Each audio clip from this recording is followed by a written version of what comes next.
इतिहास के पन्नों में दर्ज एक ऐसा नाम जिसको उसकी तानाशाही के लिए याद किया जाता है। एक ऐसा तानाशाह जिससे पूरा यूरोप डरता था और जिसकी एक सनक ने 60 लाख यहूदियों की जान ले ली।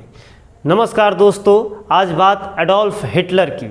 वो हिटलर जो कभी एक पेंटर बनना चाहता था, वो हिटलर जिसके बारे में माना जाता था कि एक सैनिक बनने की हैसियत नहीं थी उसकी, वो कैसे दुनिया का सबसे ताकतवर सैनिक तानाशाह बन बैठा। और वैसा सैनिक तानाशाह जिसने पूरी दुनिया में द्वितीय विश्व युद्ध का बिगुल फूंक दिया। एडोल्फ हिटलर का जन्म 20 अप्रैल 1889 ईस्वी को जर्मनी और ऑस्ट्रिया के बॉर्डर पे हुआ था। लेकिन वर्ष 1908 ईस्वी में अपनी मां की मृत्यु के बाद एडोल्फ हिटलर वियना चला जाता है, जहां पे वो एकेडमी ऑफ फाइन आर्ट में पेंटर बनने के लिए एडमिशन लेना चाहता है।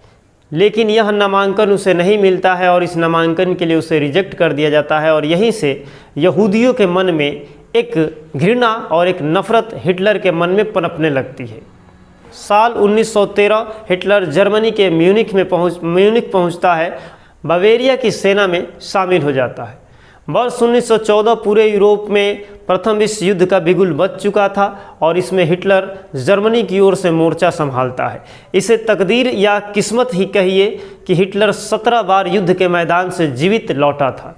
युद्ध के बाद उसे आयरन क्रॉस मेडल से सम्मानित किया गया। लेकिन वर्ष 1918 ईस्वी में जर्मनी प्रथम विश्व युद्ध में हार जाता है और वर्साई की संधि पूरे जर्मन राष्ट्रवादियों के लिए शर्मनाक और उनके माथे पे कलंक मानी जाती है। इस क्रोध से तिलमिलाया हुआ हिटलर जर्मनी की हार के लिए यहूदियों और साम्यवादियों को जिम्मेवार मानता है। जल्द ही वो सेना छोड़कर नाजी पार्टी ज्वाइन कर लेता है।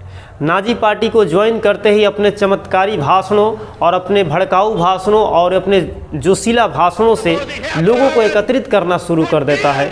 हिटलर चमत्कारी भाषणों के लिए जाना जाता था।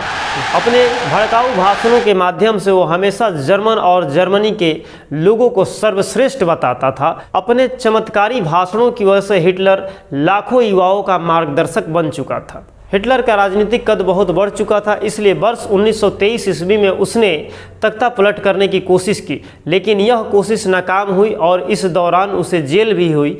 अपने सज़ा के दौरान उसने अपनी आत्मकथा मीन काम्फ यानी कि मेरा संघर्ष लिखा। तख्ता पलट के नाकाम कोशिश के बाद भी हिटलर का राजनीतिक कद ऊंचा हो चुका था। वर्ष 1932 के चुनावों में नाजी पार्टी एक बहुत ताकतवर पार्टी बन के उभरी। अब हिटलर का कद बहुत बड़ा हो चुका था। जनवरी 1933 ईस्वी में हिटलर जर्मनी का चांसलर बना। चांसलर बनने के बाद हिटलर के हाथों में बेहिसाब पावर आ चुकी थी। इसके बाद कैसे उसने द्वितीय विश्व युद्ध को शुरू किया और कैसे 60 लाख यहूदियों को उनके घरों से एक यहूदियों को घर से निकालकर यातना शिविरों में और अलग अलग तरीके से उन्हें मारा गया, इस सब की चर्चा हम इस वीडियो के पार्ट 2 में करेंगे।